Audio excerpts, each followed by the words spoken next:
বিশ্বকাপের গ্রুপ পর্বে নিজেদের শক্তিমত্তার প্রমাণ দিল সুইডেন। তিউনিশিয়ার বিপক্ষে গোল উৎসব করে 5-1 ব্যবধানে বড় জয় তুলে নিয়েছে ইউরোপের দলটি। ম্যাচের শুরু থেকে আক্রমণাত্মক ফুটবল খেলতে থাকে সুইডিশরা। বলের দখল, দ্রুত পাসিং আর ধারাবাহিক আক্রমণে তিউনিশিয়ার রক্ষণভাগকে চাপে রাখে তারা। সপ্তম মিনিটে ইয়াসিন আয়ারির গোলে এগিয়ে যায় সুইডেন। গোল হজমের পর ম্যাচে ফেরার চেষ্টা করে তিউনিশিয়া, তবে সুইডিশদের সংগঠিত ফুটবলের সামনে খুব একটা সুবিধা করতে পারেনি আফ্রিকার প্রতিনিধিরা। 30 মিনিটে আলেকজান্ডার ইসাক ব্যবধান দ্বিগুণ করলে আরও চাপে পড়ে তিউনিশিয়া।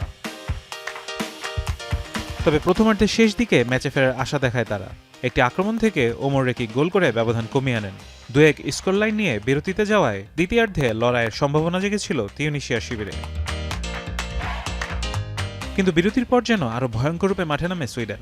মাঝমাঠের নিয়ন্ত্রণ নিজেদের হাতে রেখে একের পর এক আক্রমণ শানায় তারা। তিউনিশিয়ার রক্ষণভাগ বারবার ভেঙে পড়ে সুইডিশদের গতিময় ফুটবলের সামনে। দ্বিতীয়ার্ধে আরো 3বার জ্বালা দেখা পায় সুইডেন। গোল করেছেন ভিক্টর ইয়োকেরেস, মাতিয়াস সানবার্গ ও ইয়াসিন আয়ারি। 5-1 গোলের দুর্দান্ত জয়ে বিশ্বকাপ মিশনটা দারুণভাবেই শুরু করল সুইডিশরা, আর হতাশায় রাত কাটল তিউনিশিয়ার। ফারহান ইহসান, এখন।